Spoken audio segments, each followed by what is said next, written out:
Para ser capaces de ver el problema de la enfermedad del alcoholismo, podremos encontrar toda la identificación que necesita un alcohólico para identificarse con otro. Usualmente empezamos la historia de Bill al final de la página 1.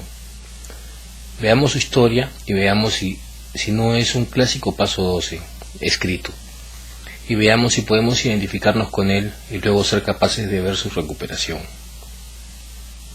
Vayamos al libro. Dice: seguí un curso nocturno de leyes y obtuve un empleo como investigador en una compañía de seguros. Había emprendido el camino para el logro del triunfo, y le demostraría al mundo lo importante que yo era. Bien, yo ya me identifiqué con Bill Wilson con esto. Todo lo que he querido siempre es probarle al resto del mundo que era tan importante como cualquier otro y ser un triunfador en algo. Regresemos al libro. Dice: mi trabajo me llevaba a Wall Street y poco a poco empecé a interesarme en el mercado de valores, en el que muchos perdían dinero, pero algunos se hacían muy ricos. ¿Por qué no había de ser yo uno de estos afortunados? Estudié economía y comercio a la vez que leyes. Como alcohólico potencial que era, estuve a punto de ser suspendido en leyes. En uno de los exámenes finales estaba demasiado borracho para pensar o escribir. Aunque mi manera de beber todavía no era continua, preocupaba a mi esposa. Teníamos largas conversaciones al respecto, en las que yo desvanecía sus temores argumentando que los hombres geniales concebían mejor sus proyectos cuando estaban borrachos, y que las majestuosas concepciones de la filosofía habían sido originadas así. No tengo problemas en identificarme con Bill. Hasta aquí. Cuando terminé el curso de leyes, comprendí que esa profesión no era para mí. El atrayente torbellino de Wall Street me tenía en sus garras. Los líderes en los negocios y en las finanzas eran mis héroes. Ahora, Bill había decidido que las leyes no eran lo suyo. Amaba lo excitante de Wall Street, la especulación envuelta con la bolsa, hacer y gastar dinero rápidamente. Realmente encontró su sitio en Wall Street. De esta aleación de la bebida y la especulación, comencé a forjar el arma que un día se convertiría en boomerang y casi me haría pedazos. Viviendo modestamente, mi esposa y yo ahorramos $1,000. Tenemos que recordar, para empezar, que Bill era un muchacho de Vermont. Sus padres habían perdido todo lo que tenían. Sus padres se habían marchado de la casa. Bill realmente no tenía nada cuando vino a Nueva York. Así que para él, poder ahorrar $1,000 en los años 20 fue algo bastante difícil. Volvamos al libro.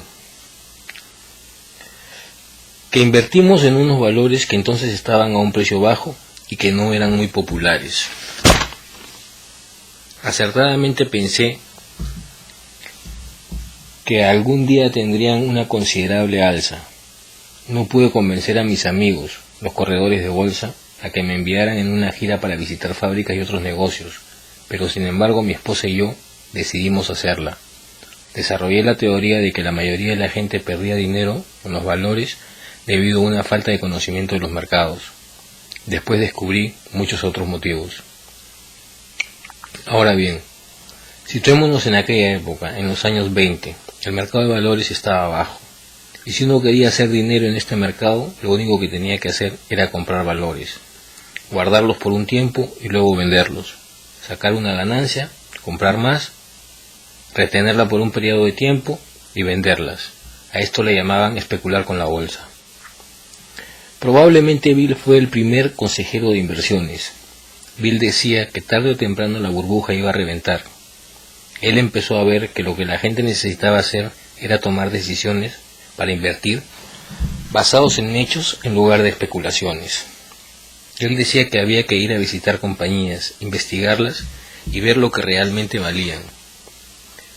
Tenemos que saber por qué están vendiendo acciones, cuál es el margen de ganancia. Saber estas cosas es necesario para tomar decisiones financieras. Él le dijo a la gente que tenía el dinero: yo haría esto por ustedes si ustedes ponen el dinero. Esto suena para mí como un alcohólico. No tengo problemas para identificarme con él.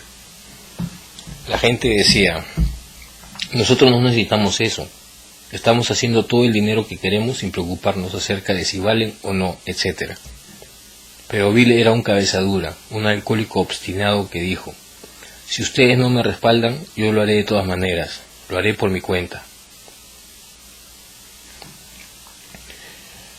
El libro dice: renunciamos a nuestros empleos y emprendimos la marcha en una motocicleta, cuyo carro lateral abarrotamos con una tienda de campaña, cobertores, una muda de ropa y 3 enormes libros de consulta para asuntos financieros.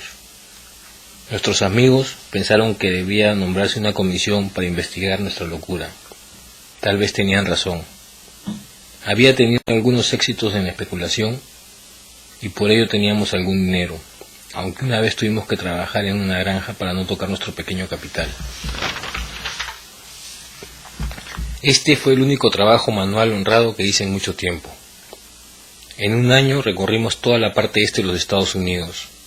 Al finalizar el año, mis informes a Wall Street me valieron un puesto allí con una cuenta muy liberal para mis gastos. Ahora, él mandó esta información a la gente de Wall Street, que tenía el dinero, y les dijo: miren, esto es lo que les estaba diciendo. Ellos vieron los reportes y dijeron: wow, ahora entendemos lo que decías.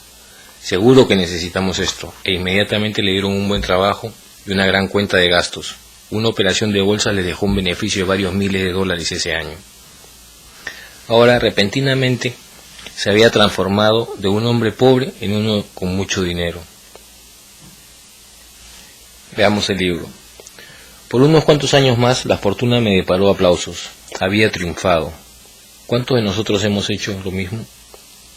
Nos hemos fijado una meta, hemos trabajado duro y finalmente la hemos alcanzado.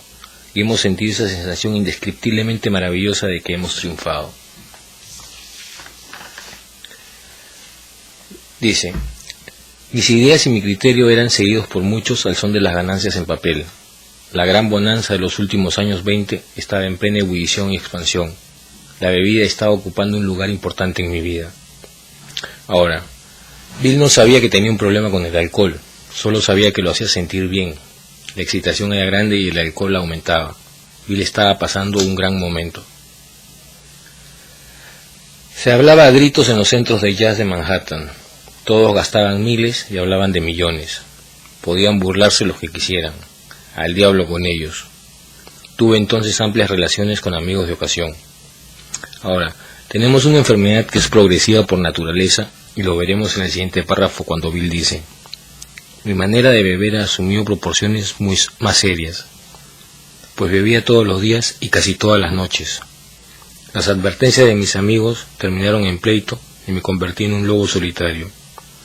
¿A cuántos nos ha pasado lo mismo? La gente que conocía y trabajaba con Bill decía: oye Bill, estás tomando mucho, te estás comenzando a emborrachar, nos estás comenzando a costar dinero, estás cometiendo errores. Bill, ¿por qué no te controlas cuando tomas? ¿Por qué no paras? Y Bill decía: al diablo con eso. Y se encerró en sí mismo y se convirtió en un lobo solitario. Hubo muchas escenas desagradables en nuestro suntuoso apartamento. De hecho, no hubo infidelidad de mi parte, porque el serle fiel a mi esposa y el emborracharme evitaban totalmente que me enredara en esos libros. Bueno, siempre he creído en todo lo que Bill escribió, pero no estoy muy seguro de este párrafo. Luis, en algunos de sus escritos, tiene una visión diferente de esto. En octubre de 1929 se derrumbó repentinamente el mercado de valores de Nueva York. Después de uno de esos días infernales, me fui tambaleando del bar de un hotel a la oficina de un corredor de bolsa. Eran las 8, 5 horas después del cierre de esta. El indicador de cotizaciones todavía matraqueaba. Azorado, vi una pulgada de la cintilla con la inscripción XYZ-32. En la mañana estaba a 52. Estaba arruinado y muchos de mis amigos también. Los periódicos daban las noticias de individuos que saltaban de las distintas torres de Wall Street. Eso me repugnó. Yo no saltaría. Regresé al bar. Mis amigos habían perdido varios millones. ¿De qué me preocupaba yo? Mañana sería otro día. Mientras bebía, la antigua y fiera determinación de triunfar se apoderó de mí nuevamente. ¿A cuántos nos ha pasado lo mismo? Hemos salido de la cárcel, de una corte de divorcio, del hospital, y nos hemos sentido tristes y deprimidos, y nos hemos metido a un bar para tomarnos un par de tragos. Luego de un par de tragos hemos dicho, al diablo con ellos, les vamos a enseñar que no nos pueden tratar así, y esa vieja determinación de triunfar regresa. Nosotros vimos un derrumbe del mercado de valores no hace mucho tiempo. A decir verdad, leí un anuncio en el periódico que decía que la única razón por la cual hoy en día los hombres no se habían lanzado de las torres de altas finanzas era porque las ventanas estaban selladas y no las pudieron abrir. En el libro nos dice, a la mañana siguiente telefoné a un amigo de Montreal, le quedaba bastante dinero y creía que era mejor que yo fuera al Canadá. Por la primavera estábamos viviendo en la forma a la que nos habíamos acostumbrado.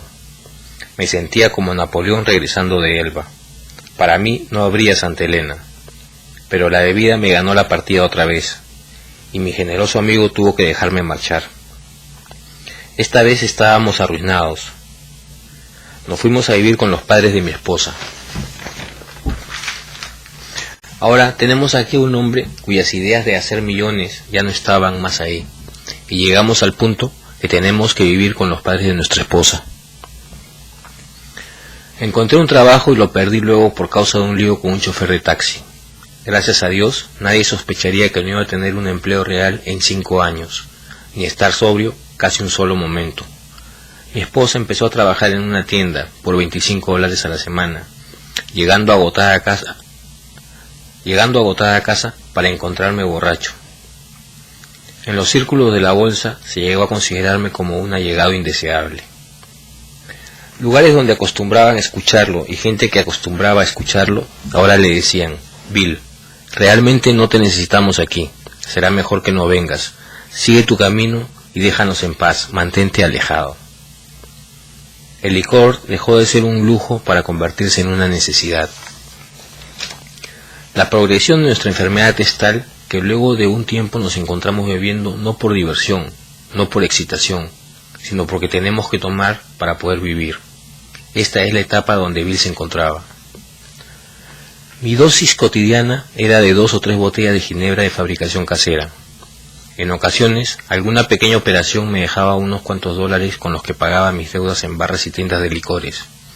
Esta situación se prolongaba indefinidamente y empecé a despertar tremendamente tembloroso. Necesitaba beberme una copa de ginebra, seguido de media docena de botellas de cerveza, para poder desayunar. A pesar de esto, aún creía que podía controlar la situación y tenía periodos de sobriedad que hacían renacer las esperanzas de mi esposa.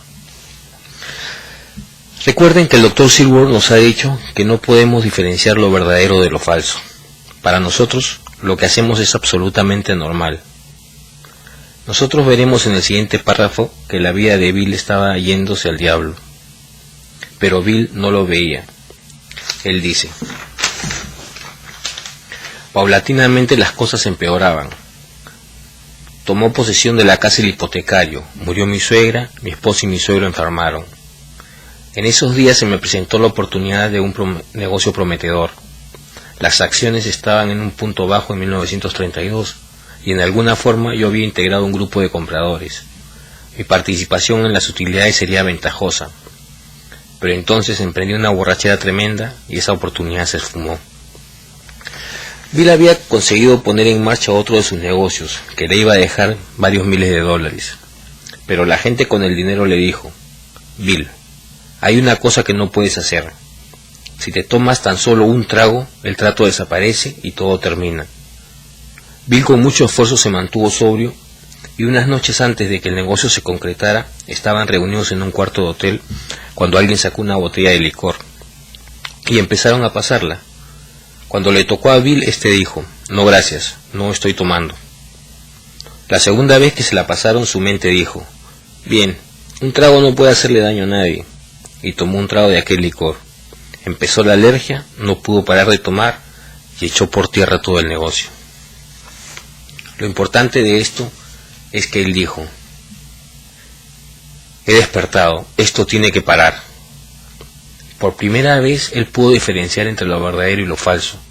Por primera vez pudo ver lo que el alcohol estaba haciendo. Bill era un individuo con una tremenda fuerza de voluntad. La gente que nos dice que nuestro problema es que nos falta fuerza de voluntad no está en lo cierto. Uno de nuestros problemas es que tenemos mucha fuerza de voluntad. Los que tienen una débil voluntad no se convierten en alcohólicos. La tercera vez que vomitan renuncian a tomar. El alcohólico vomita y dice: tiene que haber una manera en que pueda tomar sin vomitar. Y así casi nos matamos tratando de encontrarla. Bill tenía una fuerte voluntad, pero por primera vez pudo ver que tenía un problema realmente con el alcohol. Para las personas que nos están siguiendo, estamos en la página 5 del libro, en el cuarto párrafo.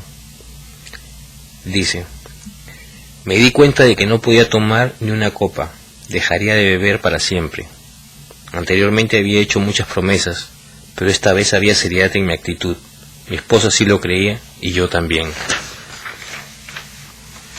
Y Bill dijo: ahora que voy a parar, todo lo que tengo que hacer es poner fuerza de voluntad en esto y no beberé. Poco después llegué borracho a la casa. No había hecho ningún esfuerzo para evitarlo. ¿Dónde estaba mi firme resolución? Sencillamente no lo sabía. Alguien me había puesto una copa enfrente y la tomé. ¿Estaba yo loco? Empecé a pensarlo, porque tamaña falta de perspectiva parecía acercarse a la locura. Renovando mi resolución, hice otra prueba. Pasó algún tiempo y la confianza empezó a ser reemplazada por el engreimiento. Podía reírme de la ginebra. Tenía lo que era necesario. Un día entré a un café para usar el teléfono. En menos que cante un gallo, estaba golpeando el mostrador de la barra y preguntándome cómo había sucedido. Mientras el whisky se me subía a la cabeza, me decía que la próxima vez lo haría mejor, pero que por lo pronto lo sensato era emborracharme bien, y así lo hice. La mente y el cuerpo son mecanismos maravillosos, ya que los míos soportaron esta agonía más de 2 años. Cuando el terror y la locura se apoderaban de mí por la mañana, había veces que robaba a mi esposa el poco dinero que tenía en su bolso. Otras veces me asomaba a la ventana y sentía vértigo, o me paraba vacilante frente al botiquín del baño, en el que sabía había veneno, y me decía que yo era un débil. Mi mujer y yo íbamos de la ciudad al campo, y del campo a la ciudad, tratando de escapar. Luego hubo una noche infernal en que creí que iba a saltar por la ventana. Como pude, llevé el colchón al piso de abajo para no saltar al vacío. Fue a verme un médico y me recetó un fuerte sedante. Al día siguiente estaba tomando el sedante y la ginebra. Esta combinación pronto me causó un descalabro. Hoy en día hablamos de adicción dual como si fuera algo nuevo en nada. Pero Bill tenía ese problema, también el Dr. Bob y varias de las primeras 100 personas, solo que en lugar de llamarlo cocaína, marihuana o LSD, lo llamaban sedantes poderosos. Temían que enloqueciera, yo también. Comía poco o nada porque no podía hacerlo, y mi peso llegó a ser 40 libras menos del normal. Ahora bien, vemos el principio del final de la enfermedad. Este hombre está muriendo de desnutrición y a menos que suceda algo en su vida rápidamente, Bill ya no estará más con nosotros. Mi cuñado es médico y gracias a él y a mi madre se me internó en un hospital para la rehabilitación física y mental de alcohólicos, conocido nacionalmente. Bajo el tratamiento de belladona se aclaró mi cerebro. La hidroterapia y los ejercicios ligeros ayudaron mucho. Lo mejor de todo fue que conocí a un médico que me explicó mi caso diciéndome que aunque yo había actuado egoístamente, también era cierto que estaba gravemente enfermo, física y mentalmente. Aquí es cuando Bill conoce al Dr. Silkworth, que estaba ahí desde 1930 y ya era 1933. Él había empezado a concebir esta idea de lo que era el alcoholismo y la compartió con Bill. Continuamente había hablado de su teoría con otras personas, pero Bill fue el primer alcohólico en entender cuál era su problema. Una vez que el Dr. Silkworth compartió con Bill esta información que está en la opinión del médico, Bill dice: me produjo cierto alivio enterarme de que la voluntad del alcohólico se debilita sorprendentemente cuando se trata de combatir el alcohol. Se alegró de saber esto porque él había estado tratando con fuerza de voluntad. El Dr. Silkworth le dijo que la fuerza de voluntad estaba bien, pero que no funcionaba aquí. Estaba explicado mi proceder ante un deseo vehemente de dejar de beber. Comprendiéndome ahora, me sentí alentado por nuevas esperanzas. Durante 3 meses las cosas marcharon bien. Iba a la ciudad con regularidad y hasta ganaba algún dinerito. Seguramente en eso estaba la solución, conocerse a sí mismo. Pero no lo estaba. Bill ya conocía su problema, pero esto no era suficiente. No tenía la solución, todo lo que tenía era el problema. Porque llegó el día temible en que volví a beber. La trayectoria de mi decaimiento físico y moral descendió como la curva que describe el esquiador en un salto de altura. Después de algún tiempo regresé al hospital. Me parecía que aquello era el fin, la caída del telón. Mi esposa, fatigada y desesperada, recibió el informe de que en 1 año todo acabaría con una falla del corazón, delirium tremens o tal vez un reblandecimiento cerebral. Pronto tendrían que llevarme a un manicomio o a una funeraria. Bill escuchó al doctor Silworth decirle a Lois que probablemente no viviría mucho tiempo más. No tenían que decírmelo, lo sabía y casi acogía con regocijo la idea. Fue un golpe devastador para mi orgullo. Yo, que tenía un concepto tan bueno de mí mismo, de mis aptitudes, de mi capacidad para vencer obstáculos, estaba por fin acorralado. Ahora, aquí tenemos a un hombre que había demostrado todo tipo de fuerza y voluntad en su vida. Miren a lo que había llegado, miren en lo que se había convertido. Ahora me sumiría en la oscuridad, uniéndome al interminable desfile de borrachines que me precedían. A pesar de todo, habíamos sido muy felices mi esposo y yo. ¿Qué no hubiera dado yo para reparar los daños? Pero eso ya había pasado. No hay palabras para describir la soledad y desesperación que encontré en ese Senegal de autoconmiseración. Sus arenas movedizas se extendían por todos lados. No pude más. Estaba hundido. El alcohol era mi amo. Muchas veces he tratado, pero nunca he podido, describir el primer paso con mayor belleza. Aquí es donde Bill tuvo que tomar el primer paso. Este paso aún no había sido escrito, pero aquí es donde Bill vio que era impotente ante el alcohol y que su vida se había vuelto ingobernable. Bill sabe que es absolutamente impotente ante el alcohol y que su vida se había vuelto ingobernable por causa de esto. Si esto nos sucediese a ustedes o a mí hoy en día, diríamos, bueno, creo que será mejor que vaya a Alcohólicos Anónimos. Pero Bill no tenía ningún Alcohólicos Anónimos en aquel tiempo donde ir, ningún sitio donde voltear. Él estaba en uno de los mejores centros de tratamiento de los Estados Unidos en ese tiempo y lo único que pudo hacer fue dejar el hospital sabiendo que era absolutamente impotente. Dice, tembloroso salí del hospital totalmente doblegado. El temor me sostuvo sin beber por algún tiempo, pero volvió la locura insidiosa de la primera copa y el día del armisticio de 1934 volví a empezar. Su mente le dijo que estaba bien que se tomara un trago, y Bill se lo tomó. Empezó la alergia y no pudo parar de beber. Todos se resignaron a la certeza de que se me tendría que encerrar en algún sitio o que dando tumbos llegaría a mi fin miserable. Qué oscuro parecía todo antes de amanecer. En realidad, eso era el principio de mi última borrachera. Pronto sería lanzado como una catapulta hacia lo que doy en llamar cuarta dimensión de la existencia. Llegaría a saber lo que son la felicidad y la tranquilidad, el ser útil en un modo de vivir que va siendo más maravilloso a medida que transcurre el tiempo. Al finalizar aquel frío mes de noviembre, estaba sentado en la cocina de mi casa bebiendo. Con cierta satisfacción pensé que tenía escondida suficiente ginebra para esa noche y el día siguiente. Mi esposa estaba en su trabajo. Dudé si me atrevería a esconder una botella cerca de la cabecera de la cama. La necesitaría antes del amanecer. Mis cavilaciones fueron interrumpidas por el timbre del teléfono. La alegre voz de un antiguo compañero de colegio me preguntaba si podía ir a verme. Estaba sobrio.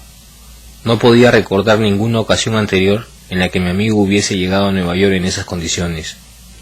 Me quedé sorprendido, pues se decía que lo habían internado por demencia alcohólica.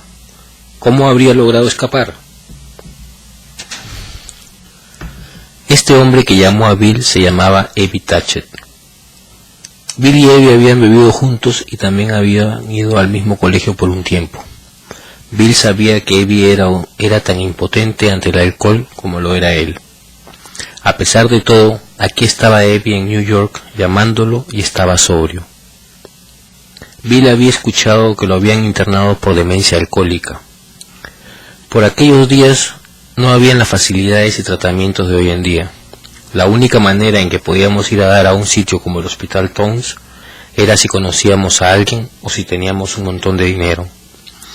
Generalmente lo que hacían con los alcohólicos era llevarlos al juez, y el juez los remitía al asilo mental estatal por demencia alcohólica. Bill había escuchado que Evie había heredado la casa y el auto de su padre allá en Vermont. Un día le prendió fuego a la casa y por poco se quema él mismo. Otro día, manejando borracho como siempre, se estrelló contra la casa de uno de los vecinos. A decir verdad, metió el carro a la cocina del vecino, donde se encontraba la dueña en aquel momento.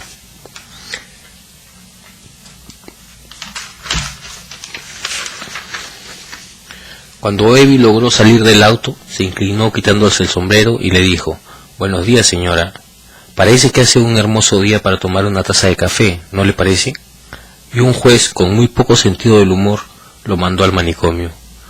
Esto era lo último que Bill había oído de Evie. Y ahora Evie estaba en Nueva York, y no solo fuera del manicomio, sino también sobrio. Por supuesto, comeríamos y luego nos tomaríamos unos tragos abiertamente. Sin preocuparme de su bienestar, solo pensé en revivir el espíritu de días pasados. Hubo una ocasión en que alquilamos un avión para completar la juerga. Su visita era un oasis en el desierto de la futilidad. La misma cosa, un oasis. Los bebedores son así. Se abrió la puerta y ahí estaba él, fresco, el cutis y radiante. Había algo en sus ojos, era inexplicablemente diferente. ¿Qué era lo que le había sucedido? Bill dice que difícilmente reconoció a Evie ese día. Podría decirles que era Evie, pero estaba bien vestido, limpio, afeitado. Se le veía bien y había algo en sus ojos absolutamente diferente que yo jamás había visto. En la mesa le serví una copa, no la aceptó. Desilusionado, pero lleno de curiosidad, me preguntaba qué le habría sucedido al individuo. No era el mismo. «Vamos, ¿de qué se trata?», le pregunté. Me miró a la cara, con sencillez y sonriendo me contestó: «Tengo la religión». Me alegra que eso no me sucediera a mí. Yo no sé lo que hubiera hecho, pero esto es lo que hizo Bill. Me quedé estupefacto. Así es que era eso. El pasado verano un alcohólico chiflado, y ahora sospechaba un poco más chiflado por la religión. Tenía esa mirada centellante. Sí, el hombre ciertamente ardía en fervor, pero que dijera disparates si así le convenía. Además, mi ginebra duraría más que sus sermones. Pero no desvarió. En una forma muy natural me contó cómo se habían presentado dos individuos ante el juez solicitando que se suspendiera su internación. Habían expuesto una idea religiosa sencilla y un programa práctico de acción. Hacía 2 meses que sucedía eso y el resultado era evidente. De por sí, surtió efecto. En la página 8 vimos cómo Bill tomó el primer paso, pero no tenía dónde voltear, no tenía la solución. Cuando Evie lo vino a ver a la cocina de su casa, le trajo una simple idea religiosa que más tarde se convertiría en el paso número 2 y en un práctico programa de acción que más tarde se convertiría en uno de los pasos de recuperación. Evie le trajo a Bill las otras 2 piezas del rompecabezas. Él sabía cuál era el problema. Evie le trajo la solución y el programa de recuperación. En 1930, Roland H. había ido a ver al Dr. Young en Suiza, quien le dio la solución a su problema. Roland regresó a Nueva York y se envolvió con el grupo Oxford, y utilizando el programa del grupo Oxford como un programa de recuperación había encontrado la solución de la que había hablado con el Dr. Young. Se mantuvo sobrio. Escuchó de la situación de Evie y mandó 2 hombres a verlo, y luego se presentó él y el juez puso a Evie en manos de esos 3 hombres. Roland llevó a Evie a su casa y lo mantuvo allí por 2 semanas, hasta que estuvo sobrio y se sintió mejor. Luego lo llevó a Nueva York a la misión de Sam Shoemaker. Sam le dio trabajo a Evie allí. Tenía la idea acerca de trabajar con otros alcohólicos. Para esta fecha Evie estaba sobrio por 3 semanas. Él es uno de los pioneros. En la misión habían cerca de 12 hombres que estaban tratando de trabajar el programa, y por las noches, cuando la gente regresaba de las calles, podían hablar con ellos y ayudarlos. Ese era su trabajo, trabajar con la gente. Durante la noche estaban ocupados, pero durante el día no tenían nada que hacer. Así, un día caminando por Wall Street, escuchó de la situación de Bill y pensó: quizás Bill esté interesado en esto que he encontrado. Así, cuando Evie fue a ver a Bill, este ya conocía el problema. Lo había conocido por el Dr. Silworth. Evie le trajo la solución y el programa de recuperación. Volviendo al libro, en la página 9, tercer párrafo. Había ido para pasarme su experiencia, si yo quería aceptarla. Me sentía asustado, pero a la vez interesado. Tenía que estarlo, puesto que no había más remedio para mí. Estuve horas hablando. Los recuerdos de la niñez acudieron a mi memoria. Me parecía estar sentado en la falda de la colina, como en aquellos tranquilos domingos, oyendo la voz del ministro.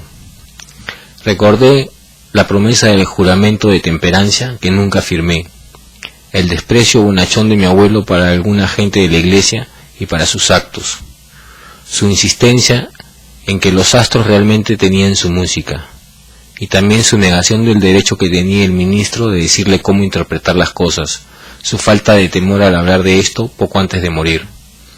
Estos recuerdos surgían del pasado, me hacían sentir un nudo en la garganta. Bill no era diferente de otros alcohólicos. Él tenía cierta aversión por la religión y la espiritualidad. Cuando Evie le trajo la solución, a Bill no le gustó. Debemos recordar que el mensaje que Evie trajo a Bill era bastante diferente del que tenemos aquí. Nosotros decimos, Dios como cada uno lo concibe. Evie venía del grupo Oxford, que es fundamentalmente un grupo cristiano. Ellos trataban de practicar la cristiandad de principios de siglo, así que su mensaje era muy religioso. A Bill no le gustaba esto. Se resistía y fue un gran argumento por un tiempo.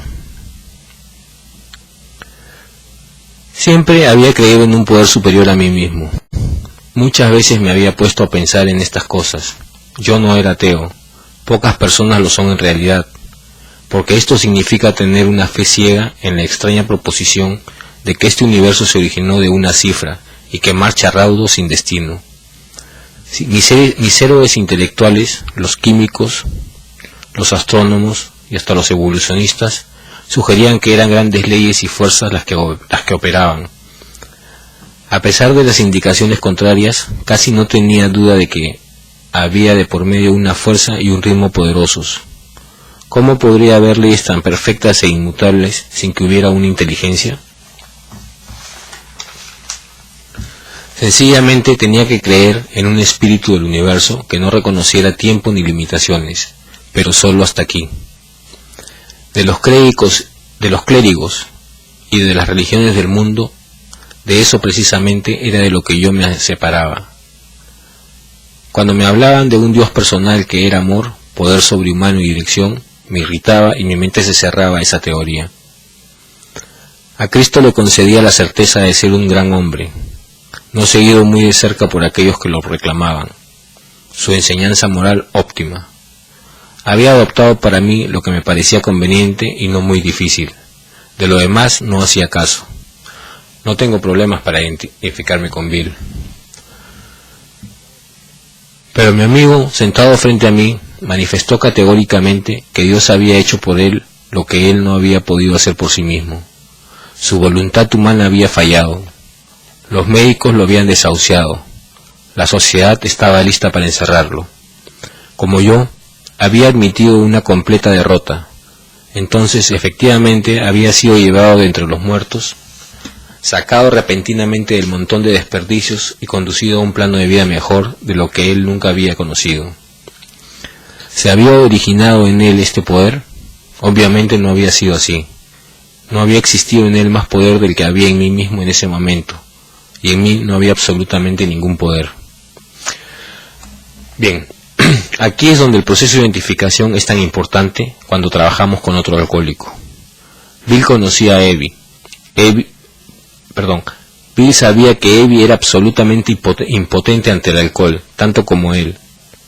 Ahora, algún poder estaba trabajando con Evie, que lo mantenía sobrio. Evie estaba sobrio desde hacía 2 meses. Esto era demasiado tiempo sobrio para alguien como ellos. Bill sabía que algún poder superior a Evie estaba funcionando en su vida. A pesar del ejemplo viviente de mi amigo, todavía quedaba en mí los vestigios de mi viejo prejuicio, la palabra Dios.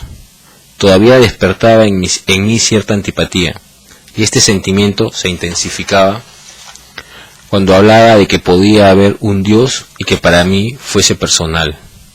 Esta idea no me agradaba. Podía aceptar conceptos tales como inteligencia creadora, mente universal o espíritu de la naturaleza, pero me resistía el concepto de un ser de los cielos, por más amante que fuera su preponderancia. Desde entonces he hablado con decenas de personas que pensaban lo mismo. Casi puedo ver a Evie y a Bill sentados hablando de esto, y realmente estaban argumentando acerca de esto. Evie hablaba de Dios y religión, Bill de un gran espíritu. A Bill no le gustaba esta idea en absoluto. Yo creo que Evie finalmente se cansó de esto y le dijo: vean que está escrito en letra corrida. Cuando vean algo escrito en letra corrida en el libro, deténganse y vuelvan a leerlo. Por lo general se trata de algo muy muy importante.